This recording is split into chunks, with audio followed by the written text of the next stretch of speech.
Hello everyone, I'm Dr. Noman and welcome to my channel Higher End Hacks.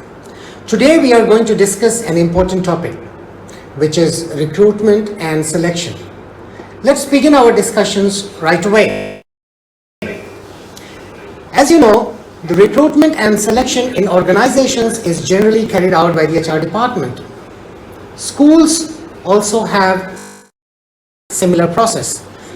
But in most of the public schools around the world, teacher recruitment and selection is carried out by central office, with schools having little or no say in the process. However, in most of the private schools, the leaders play a key role in the process. They carry out the job along with a team, which generally includes senior managers and or teachers of the school. Let's see how the recruitment and selection process is typically carried out. As you see, there are 7 steps that are required to complete the process, from start to finish, step 1 to step 7. We will look into each of these steps in detail. The first step for the process is job vacancy. Before beginning to fill the vacancy, ask yourself the following 3 questions. Question number 1, do you know why there is a vacancy? Perhaps the previous employee left due to problems in the business, and unless these are resolved, the new candidate will likely be unhappy too. You may want to set your house right before you want a new person. The second question would be, can you manage effectively? Not just scrape by without the new hiring.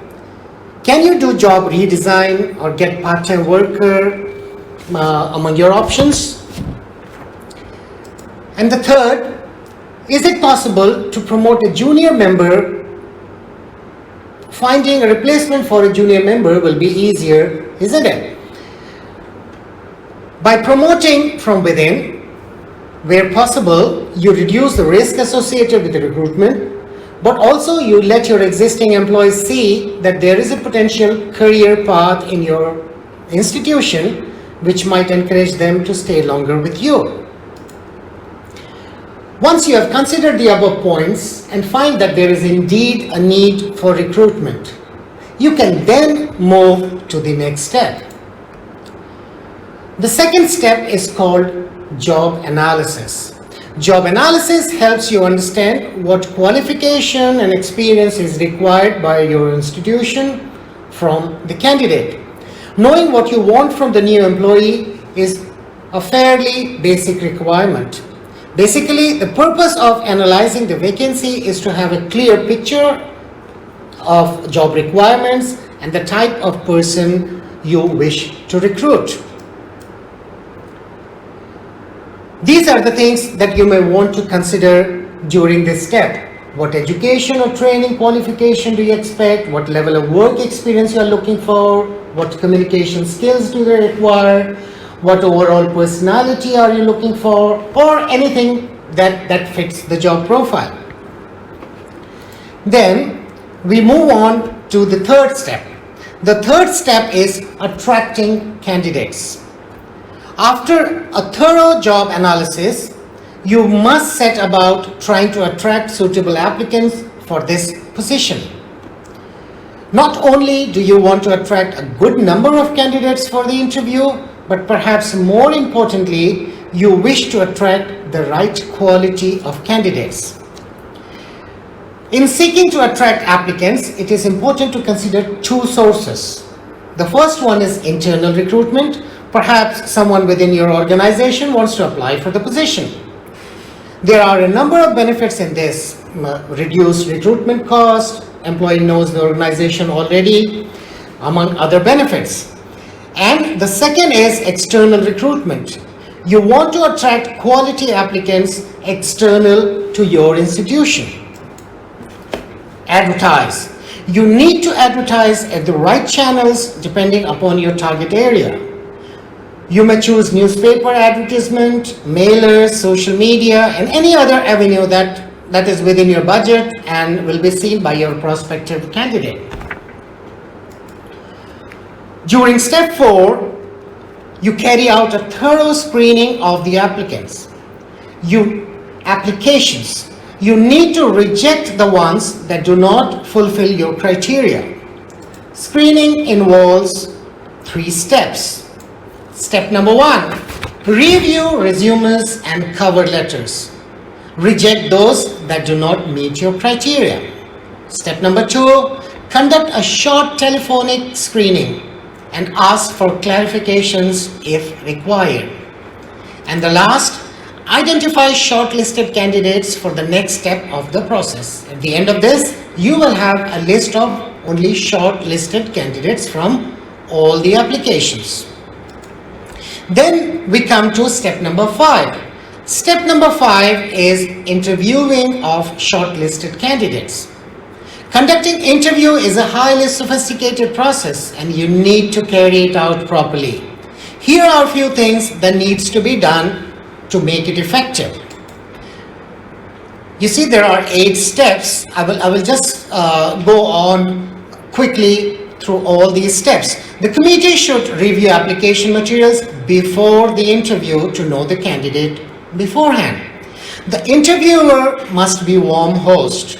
A warm greeting and introductions create a pleasant atmosphere. Having a comfortable and private space for the interview is very important. Then tell the applicants the scheduled length of the interview and the order in which it will be conducted. Maybe there are 5 people in the panel, so you can always tell them, okay, this person will ask questions first, then we move on to the next one, and so on. Remember, the interview is a 2-way process.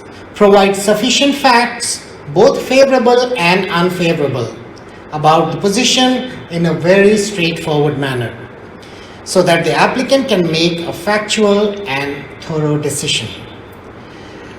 Take notes during the interview. It's very, very important to take note of all the important things that come out of the interview, because you will be using that in making your final decision. End the interview with a warm thank you. Always end the interview with a warm thank you, whether the interview went right or wrong. Tell the applicant approximately when the hiring process will be complete and how it will be communicated. Finally, make a list of 2 or 3 candidates in the order of preference that you find fit for the job.